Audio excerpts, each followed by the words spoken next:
우리 배준영 의원님 수고하셨고요. 저도 그냥 간단히 안보와 관련해서 네. 좀 여쭤보겠습니다.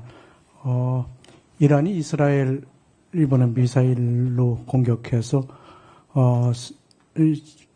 이스라엘이 자랑하는 그 오중 방공망이 이번에 뚫렸잖아요. 그래서 다수의 사상자가 발생한 걸 알고 계시죠? 네, 그렇습니다. 북한은 그동안 핵미사일을 계속 고도화시켰고 또 러시아의 도움으로 인해서 더욱더 발전되고 있는 그런 상황인 것도 잘 알고 계시죠, 그죠? 우리가 가지고 있는 방공망이 KAMD인데 지금 우리 방공망이 좀 튼튼하다고 생각하시는지.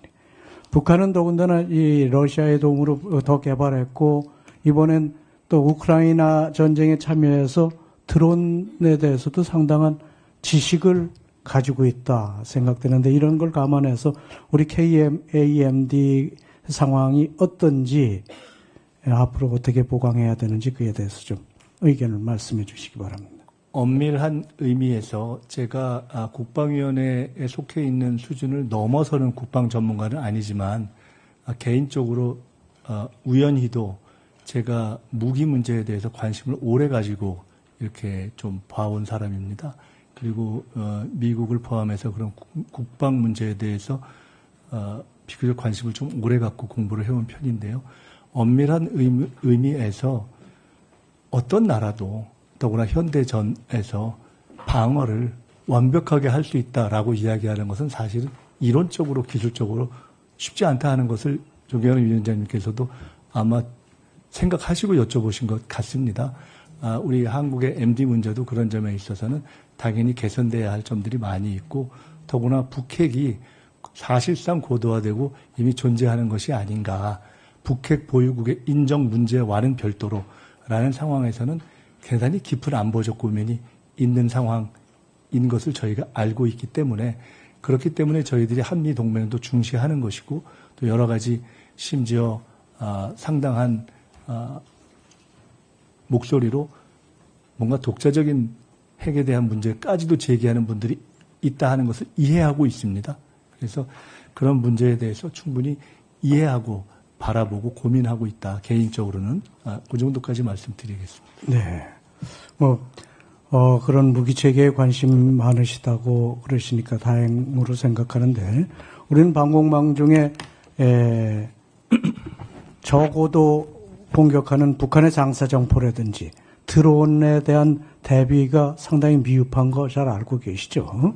지금 아직 이 저고도에 대해서는, LAMD가 아직 구축 중에 있고, 일부는 뭐 됐기도 했지만, 그런 것도 알고 계시지 않습니까?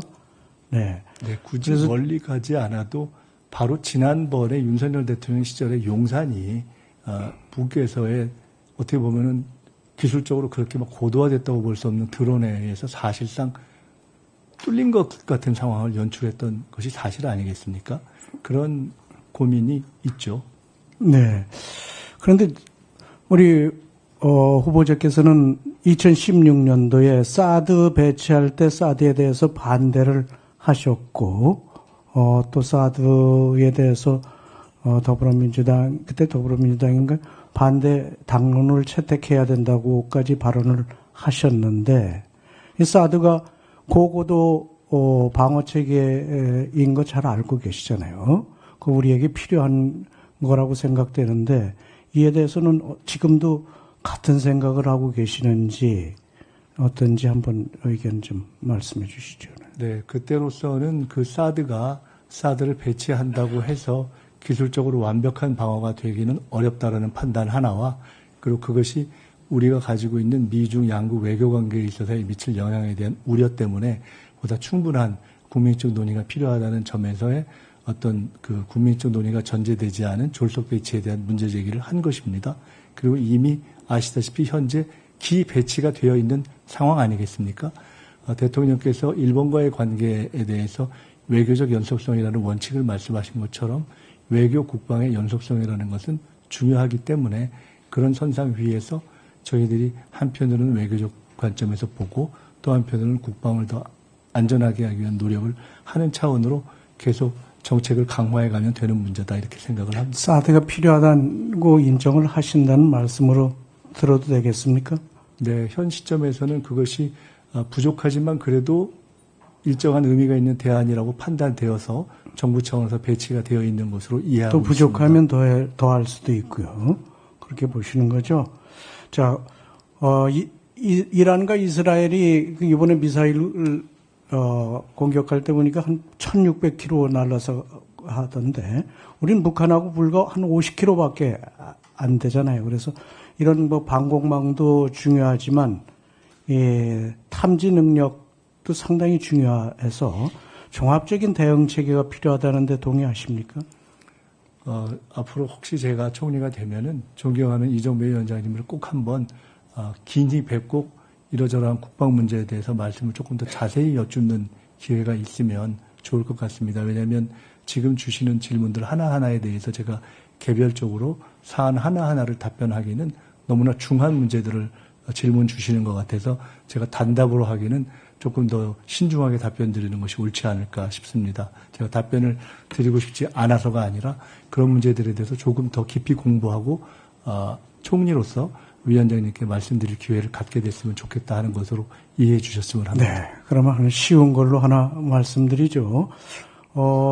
칭화대 논문 중에 이 탈북자에 대해서 도북자 또는 반도자라는 용어를 썼다고 해서 우리 국민의힘 대변인이나 또는 탈북하신 박충건 의원이 그에 대해서 강하게 항의를 한 걸 알고 계시는지요? 네, 봤습니다. 네. 그래서 그에 대해서는 이런 자리에서 해명이 좀 필요하지 않나 생각이 되는데요. 네. 우선 반도자 또는 도북자를 정확하게 배신자라는 식으로 규정한 사전적인 규정이 있는 것이 한번 누가 제시해 주시면 좋겠다는 생각이 있는데 그 문제를 비판하시는 분들이 임의적으로 말씀하신 것 외에 중국에서 쓰이거나 또는 그것을 영역한 영어 사전에서 그렇게 쓰이는 용례를 저는 아직은 발견하지 못했습니다. 참고로 외람되지만 말씀드린다면 애인이라는 단어 하나를 놓고서 한국, 중국, 일본에서 각각 뜻이 다르게 쓰이는 것이 우리 현실입니다. 반도자, 도북자 문제는 영어로는 디펙터, 그야말로 중립적인 그곳에서 벗어난 사람이라는 뜻으로 쓴 것이고 저는 적어도 그런 뜻을 가지고 썼다. 더 중요하게 말씀드리고 싶은 것은 저는 개인적으로 그 중국 칭화대학에서 쓴 논문을 굉장히 자부심을 가지고 있습니다. 왜냐하면 통상 중국의 이 탈북민들을 송환하는 것에 대해서 중국이 잘못한다라는 비판만 하지 대안을 제시 못하는 경우가 많은데 한편으로는 중국은 그것은 자신들의 국제적 난민 조약에 어긋나지 않았다라고 이야기해 왔고 일정하게 그것이 일리가 있는 면도 있기 때문에 한편으로는 국제법적으로 그것이 일리가 있지만 더 나아가면 국제법의 실현에 있어서 반드시 송환 과정에서 그분들의 의사를 묻는 것이 옳은데 중국이 그것을 하지 않고 있지 않느냐라는 문제 제기를 한 논문이고 제가 알기로는 국내에서 탈북민들의 보호 문제를 제기하시는 분들도